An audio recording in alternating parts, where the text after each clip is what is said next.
नमस्कार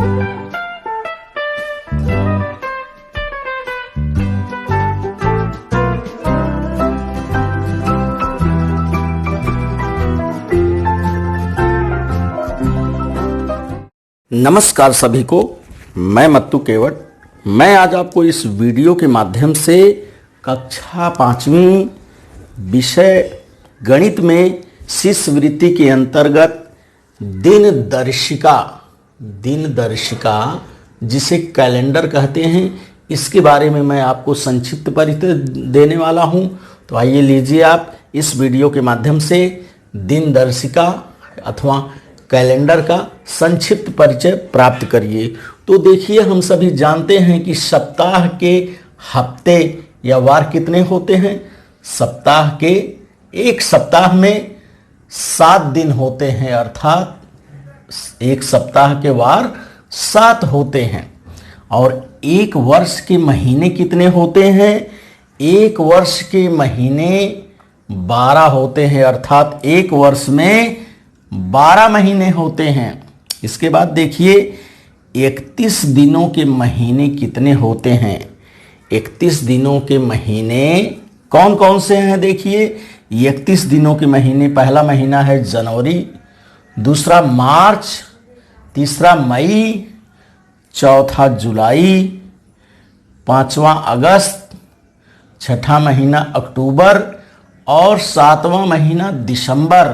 तो इस तरह से एक वर्ष में 31 दिनों के 7 महीने होते हैं, अर्थात 12 वर्षों में 31 दिनों के 7 महीने होते हैं। कौन कौन से महीने हैं? देखिए, जनवरी महीना है, फरवरी है, जनवरी है।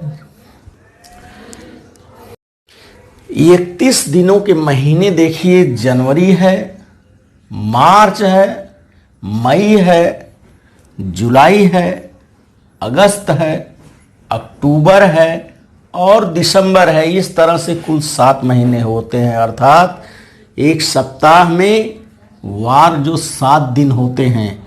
एक वर्ष में 12 महीने होते हैं और 31 दिनों के महीने 7 महीने होते हैं। उसमें देखिए जनवरी, और इसको हम गिनते समय देखिए, हम ऐसे गिनते हैं, इसको मुट्ठी ऐसे बंद कर लेते हैं, तो इसकी काउंटिंग हम जनवरी फरवरी महीने की इस तरह से करते हैं। ये उठा हुआ है तो इसे कहेंगे जनवरी।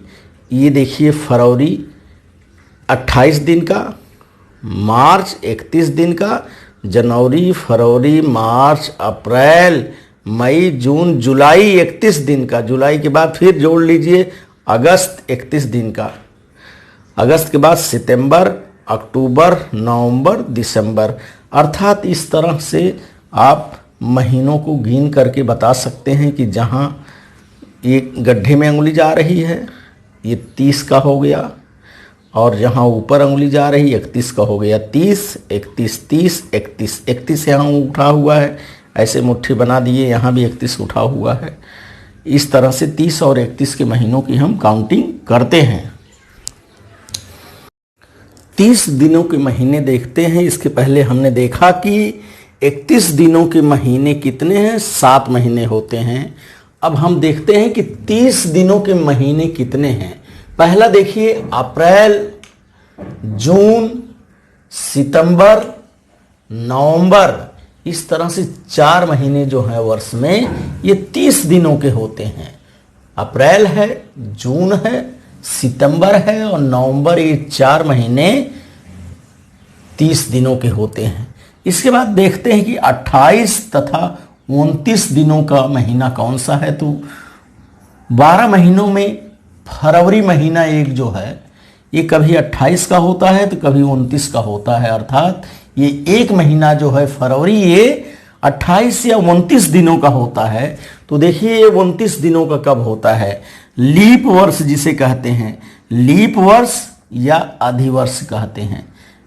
तो अधिवर्ष में फरवरी माह में 29 दिन होते हैं। जब लीप वर्ष होता है तो लीप वर्ष में फरवरी महीने में 29 दिन होते हैं। तो इस तरह से सप्ताह के हफ्ते होते हैं 7, एक वर्ष में होते हैं 12 महीने। 31 दिनों का महीना होता है जनवरी, मार्च, मई, जुलाई, अगस्त, अक्टूबर और दिसंबर। इस तरह से 7 महीने 31 दिनों का होता है। और अप्रैल, जून, सितंबर और नवंबर, ये जो महीने हैं 30 दिनों के होते हैं। ये 4 महीने 30 दिनों के होते हैं। और फरवरी महीना जो है कभी 28 का और कभी 29 का होता है। तो 29 का कब होता है? देखिए, लीप वर्ष जब होता है या जिसे अधिवर्ष कहते हैं। तो अधिवर्ष में फरवरी माह में 29 दिन होते हैं। लीप वर्ष के बारे में और परिचय देखिए। इसके पहले पहला मुद्दा मैंने बताया कि लीप वर्ष या अधिवर्ष या फरवरी महीना 29 दिन का होता है। लीप वर्ष में फरवरी माह में 29 दिन होते हैं। तो इसमें पहला मुद्दा है, देखिए कि लीप वर्ष में कौन कौन से नियम आते हैं। तो पहला है, देखिए, ईस्वी सन की जिस संख्या में 4 से निःशेष भाग जाता है उस वर्ष को अधिवर्ष या लीप वर्ष माना जाता है। ईस्वी सन की जिस संख्या में 4 से निःशेष भाग जाता है उस वर्ष को अधिवर्ष या लीप वर्ष माना जाता है। तो पहला मुद्दा है कि अधिवर्ष में या लीप वर्ष में 29 दिन होते हैं। कितने दिन होते हैं? 29 दिन होते हैं। और ये 29 दिन कब होते हैं? तो इसमें पहला मुद्दा है, देखिए, ईस्वी सन की जिस संख्या में 4 से निःशेष भाग जाता है उस वर्ष को अधिवर्ष या लीप वर्ष कहते हैं। ये हमें याद रखना है कि लीप वर्ष या अधिवर्ष जो है फरवरी महीना 29 दिनों का कब होता है कि ईस्वी सन की जिस संख्या में 4 से निःशेष भाग जाता है उस वर्ष को अधिवर्ष या लीप वर्ष माना जाता है। लीप वर्ष के संबंध में तीसरा नियम और देखिए। पहला नियम तो हमने देखा कि लीप वर्ष में फरवरी जो है ये 29 दिनों का होता है। ईस्वी सन की जिस संख्या में 4 से निःशेष भाग जाता है उस वर्ष को लीप वर्ष या अधिवर्ष कहते हैं। ये दूसरा नियम है। और तीसरा नियम इसमें देखिए कि ईस्वी सन की जिस संख्या के इकाई व दहाई स्थान पर 0 होता है उस संख्या में 400 से निःशेष भाग जाने पर वह लीप वर्ष होता है। तो पहला नियम तो ये है, आप जानते हैं कि ईस्वी सन की जिस संख्या में 4 से निःशेष भाग जाता है उस वर्ष को लीप वर्ष या अधिवर्ष कहते हैं। उसके बाद दूसरा नियम ये है कि लीप वर्ष या अधिवर्ष हम कैसे पहचानेंगे कि ईस्वी सन की जिस संख्या के इकाई व दहाई स्थान पर 0 होता है उस संख्या में 400 से निःशेष भाग जाने पर वह लीप वर्ष होता है। तो इस तरह से हमें लीप वर्ष की पहचान करना है। पहला पहचान करने के लिए हमें उस ईस्वी सन की संख्या में 4 से निःशेष भाग जाना चाहिए। और दूसरा नियम है कि ईस्वी सन की उस संख्या में इकाई व दहाई के स्थान पर 0 हो और उस संख्या में 400 से निःशेष भाग चला जाए तो वह भी लीप वर्ष होता है। तो इस तरह से हमें लीप वर्ष को पहचानना है। तो लीप वर्ष पहचानने के लिए यह 2-3 नियम हैं। बाकी और महीनों में फरवरी जो है 28 दिन का होता है। सिर्फ लीप वर्ष में ही फरवरी महीना 29 दिनों का होता है। इन दर्शिका या कैलेंडर के अंतर्गत अब हम देखते हैं कि 5 बार आने वाले वार या दिन कौन कौन से हैं। कि वर्ष में 5 बार आने वाले वार, ये भी हमें ध्यान रखना रहता है कि 5 बार आने वाले वार या दिन कौन कौन से हैं। तो देखिए, हम यह चार्ट बना हुआ है, इस चार्ट के माध्यम से मैं आपको जानकारी देने वाला हूँ कि 12 महीनों में 5 बार आने वाले वार अर्थात दिन कौन कौन से हैं। तो देखिए, इस महीना कुल दिवस यहाँ लिखा गया है, उसके बाद 5 बार आने वाले वार का इस तरफ से मैंने लेखन किया है। तो देखिए, जब 12 महीनों में 28 दिन का जब दिन होता है तो एक भी वार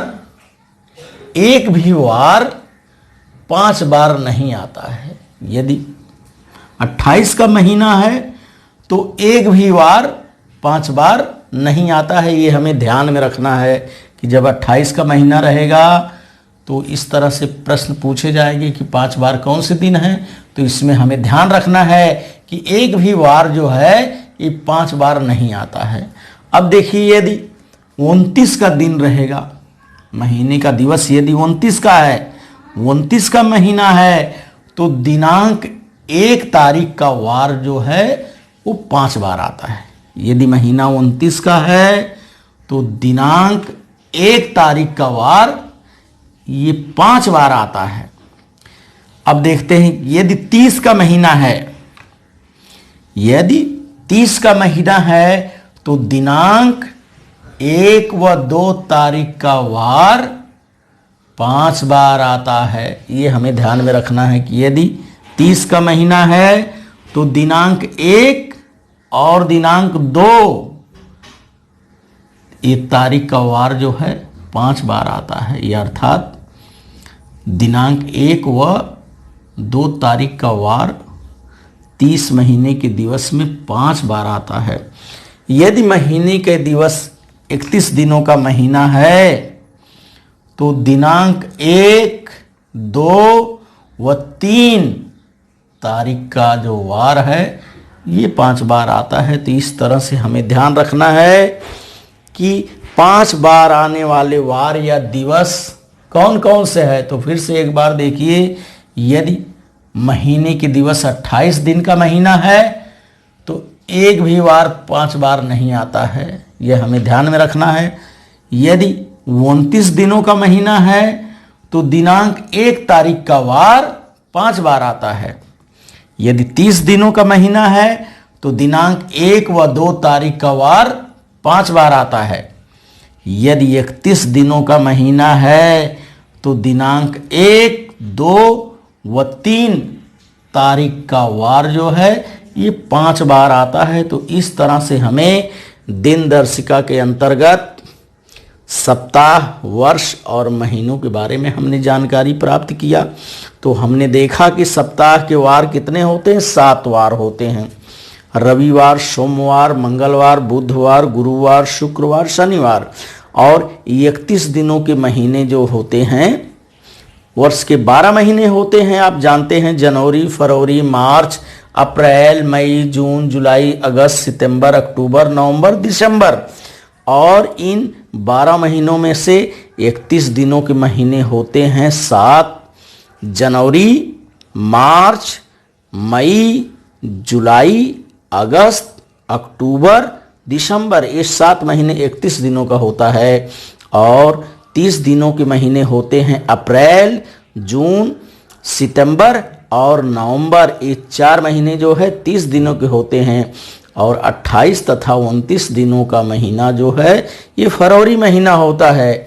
और फरवरी महीना जो है ये लीप वर्ष में 29 दिनों का होता है।